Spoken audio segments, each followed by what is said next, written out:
Namaste Bante, Namo Buddhaya, Romo Ramani, para upasaka upasika yang berbahagia. Dalam kesempatan ini, konten YouTube Edi Wijaya akan mengupas tentang perubahan sikap. Apa yang dimaksud dengan perubahan sikap? Pasti sebuah perubahan dari yang lalu menuju yang sekarang. Tahun baru nasional telah kita lewati. Demikian juga tahun baru Imlek telah kita lewati. Mungkin tahun lalu sifat kita masih malas belajar, senang akan kejahatan, enggan mengikuti kebaktian, tidak menghargai waktu, dan hidup boros. Tentunya di tahun ini kita mesti membuat perubahan. Tahun ini kita harus masuki dengan sebuah tekad baru. Bertekadlah untuk membuat sebuah perubahan, menjadikan hidup ini jadi lebih berarti. Tentu saja yang tadinya malas belajar menjadi senang belajar. Yang senangnya kejahatan sekarang jadi berubah, gemar berbuat baik. Yang tadinya enggan berkebaktian sekarang menjadi rajin kebaktian. Yang tidak menghargai waktu menjadi orang yang menghargai waktu. Dan tentu saja yang hidupnya sembrono menjadi hidup lebih memiliki tujuan yang jelas. Untuk memulai semuanya, kita buat tujuan yang jelas dengan membangun kebiasaan baru. Bagaimana? Yang pertama, kita ingin senang belajar. Coba kita lihat kitab suci Dhammapada syair 79. Sang Buddha mengatakan demikian. Ia yang mengenal Dhamma akan hidup berbahagia dengan pikiran yang tenang. Orang bijaksana selalu bergembira dalam ajaran yang dibabarkan oleh para Arya. Bapak, Ibu, sahabat muda yang berbahagia, kita ingin maju, kita ingin menjadi orang bijaksana. Mulailah kita menemui dan berdiskusi dengan orang-orang bijaksana. Tentunya kita harus memulai dari orang yang paling dekat dengan kita. Siapa itu? Orang bijaksana yang pertama, dialah orang tua kita. Orang tua kita, tempat kita berbagi cerita, tempat kita mendapatkan ilmu. Dari merekalah kita memulai hidup yang terbaik. Kemudian, orang kedua yang kita anggap sebagai orang bijaksana, dia adalah guru-guru kita. Bisa guru di sekolah atau guru di rumah. Jadi kepada mereka lah kita bisa bertanya, kita bisa berdiskusi.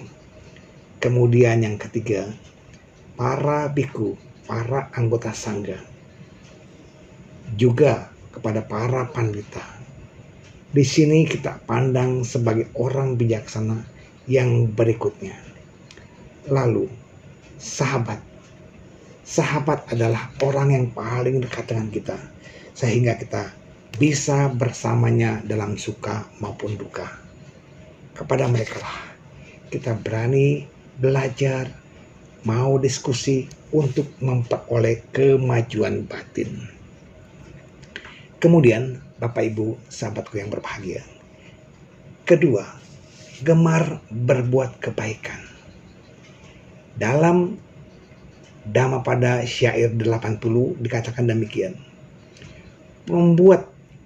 Pembuat saluran air, mengalirkan air. Tukang panah meluruskan anak panah. Tukang kayu melenggungkan kayu. Orang bijaksana mengendalikan dirinya. Kita ambil maknanya bahwa kita ingin menjadi orang bijaksana, belajar mengendalikan diri. Bagaimana? Dengan kita mulai dari kebiasaan. kita memulai dengan membiasakan diri dalam berdana, memberikan bantuan kepada orang-orang yang membutuhkan. Kemudian menjalankan aturan kemoralan demi memajukan batin kita. Mulai dari berkata yang benar, berbuat yang benar, dan berpenghidupan yang benar. Bapak, Ibu, Sobat Muda, kembali kita membiasakan diri melaksanakan meditasi agar menjadi sebuah kebiasaan sehingga kita senantiasa berkonsentrasi terhadap kegiatan kita. Lalu, biasakan juga untuk bersabar dalam menghadapi tantangan-tantangan hidup. Kemudian, bersemangat dalam menjalani hidup dan kehidupan. Sekarang ini sangat dibutuhkan semangat bekerja, semangat berkarya. Lalu, sikap menghormati. Belajarlah menghormati orang yang lebih tua, menghormati kepada yang layak dihormati. Lalu, punyalah tekad yang kuat, tekad yang membara dalam mengerjakan sesuatu. Yang tak kalah penting adalah berani membela kebenaran demi kebenaran itu sendiri. Ketiga, rajin mengikuti kebaktian. Dalam kitab suci Dhammapada syair 160, Buddha mengatakan, diri sendiri sesungguhnya adalah pelindung bagi diri sendiri. Karena siapa pula yang dapat menjadi pelindung bagi dirinya? Setelah dapat mengendalikan dirinya dengan baik, ia akan memperoleh perlindungan yang sungguh sukar dicari. Dengan mengikuti kebaktian, kita bisa membiasakan untuk membacakan parita, membacakan keng, kemudian mendengarkan bimbingan dharma, berdiskusi dharma. Yang tak kalah penting adalah kita bisa berdana, melakukan pelepasan, melepaskan keserakahan-keserakahan. Bapak, Ibu, Sobat Muda, para pemuda, mulailah belajar menjadi pengasuh sekolah minggu. Tentu ini butuh perjuangan, butuh latihan. So pasti kemajuan batin yang akan kita lalu peroleh. Yang keempat, menghargai waktu. Hanya dengan menghargai waktu, maka kita memiliki banyak kesempatan untuk terus memperkaya diri, menjadi orang yang lebih baik. Bapak, Ibu, sahabatku, apabila kita bisa mengatur waktu, maka kegiatan-kegiatan yang kita lakukan tidak akan pernah sia-sia. Semua kegiatan yang kita lakukan punya tujuan dan punya hasil yang optimal. Karena itu, mulailah menghargai waktu, tepat janji, dan tepat dalam melaksanakan tugas kita. Bagaimana kita bisa menghargai waktu? Tentu kita belajar dari hal yang kecil.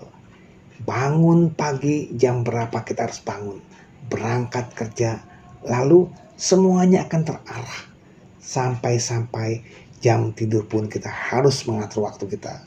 Sehingga waktu kita adalah sangat berharga, termasuk berjanji kepada orang lain, atau mungkin melaksanakan tugas, berceramah, ataupun mengikuti kebaktian.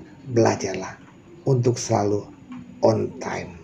Selanjutnya, yang kelima, hidup memiliki tujuan jelas. Dalam kitab Dhammapada syair 85, Buddha mengatakan, di antara umat manusia hanya sedikit yang dapat mencapai pantai seberang. Sebagian besar hanya berjalan hilir mudik di tepi sebelah sini. Bapak, Ibu, saudaraku yang berbahagia, Sudahkah kita memiliki tekad melaksanakan jalan mulia berwas 8 secara sempurna? Mulailah sekarang, semasa masih punya badan dan batin manusia. Manfaatkan kelahiran kita sebagai manusia untuk terus mengembangkan kebaikan-kebaikan, sehingga kita bisa mencapai tujuan akhir. Akhirnya, kita bisa ambil kesimpulan. Jadikanlah diri kita sebagai orang yang berarti bagi diri dan orang lain. Semoga uraian Dharma yang singkat ini bermanfaat buat kita semua. Semoga semua makhluk hidup berbahagia. Sadhu, sadhu, sadhu.